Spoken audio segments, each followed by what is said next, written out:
terkasih di dalam Tuhan Yesus, mari saya ajak Bapak Ibu sedikit merenungkan firman Tuhan dari Injil Matius pasal 5 ayat yang keempat, yang merupakan bagian dari sabda bahagia yang Tuhan Yesus ajarkan kepada kita semua. Berbahagialah orang yang berduka cita, karena mereka akan dihibur.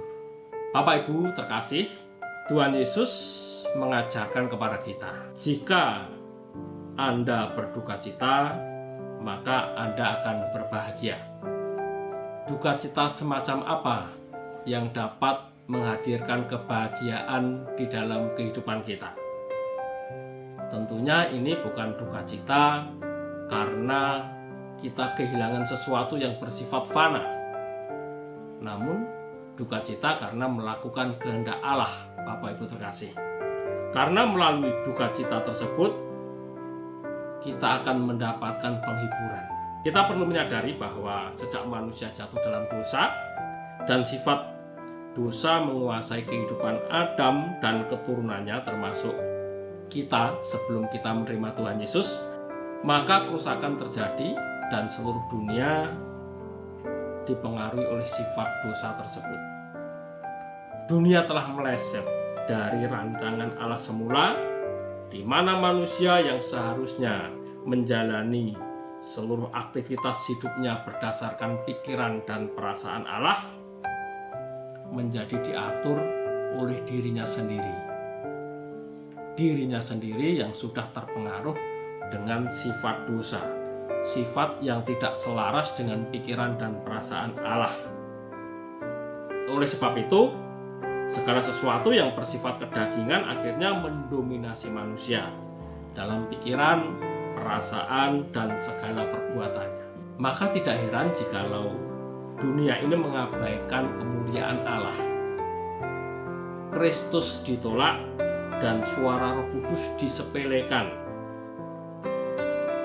Lebih dari itu, gereja yang mengabarkan berita keselamatan, gereja yang memberitakan tentang perlunya dipulihkannya hubungan manusia dengan Allah, kadang malah teraniaya. Moralitas manusia merosot tajam dan seluruh dunia diselimuti oleh kejahatan. Dalam 1 Yohanes 5 ayat 19 tertulis demikian, kita tahu bahwa kita berasal dari Allah dan seluruh dunia berada di bawah kuasa si jahat. Bapak Ibu terkasih di dalam Kristus, Tuhan menghendaki agar kita tidak larut dalam cara berpikir dunia, dan kita dapat berduka cita melihat dunia yang sedang meluncur ke dalam kebinasaan abadi. Duka cita itulah yang dimiliki oleh Tuhan. Oleh karena itu, Bapa di sorga merelakan putranya yang tunggal untuk menebus dosa dunia. Tuhan tidak ingin manusia ini binasa. Oleh sebab itu, duka cita yang datang dari Tuhan itu menghasilkan sebuah misi penyelamatan melalui Tuhan Yesus Kristus.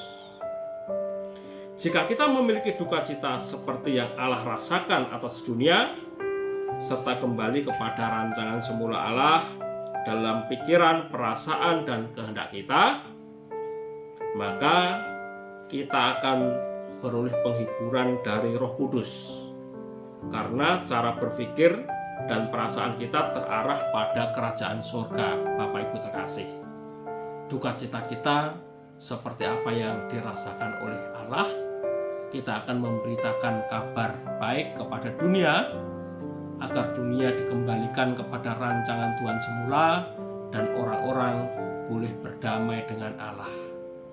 Kepada jemaat di Korintus, Rasul Paulus memberi nasihat demikian. Dalam 2 Korintus 7 ayat 9 sampai dengan 10. Namun sekarang aku bersukacita, bukan karena kamu telah berduka cita, melainkan karena duka citamu membuat kamu bertobat. Sebab duka citamu itu adalah menurut kehendak Allah, sehingga kamu sedikit pun tidak dirugikan oleh karena kami. Sebab sukacita menurut kehendak Allah menghasilkan pertobatan dan membawa keselamatan dan yang tidak akan disesalkan. Tetapi sukacita yang dari dunia ini menghasilkan kematian.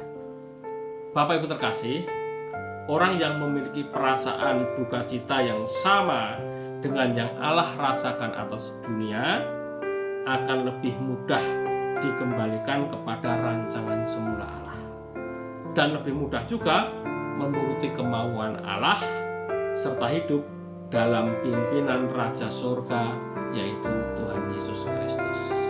Bapak Ibu terkasih, apakah sukacita yang datang dari Allah sudah ada di dalam pikiran dan perasaan Anda, sehingga Anda juga berkerinduan agar lingkungan Anda, orang-orang terdekat Anda dapat dipulihkan hubungannya dengan Allah? Jikalau itu saudara miliki, maka saudara akan bersukacita ketika melihat orang-orang yang ada di sekeliling saudara mendapat keselamatan dan diperdamaikan dengan Allah melalui berita Injil yang saudara bawa. Demikian renungan singkat hari ini. Tuhan Yesus memberkati. Amin.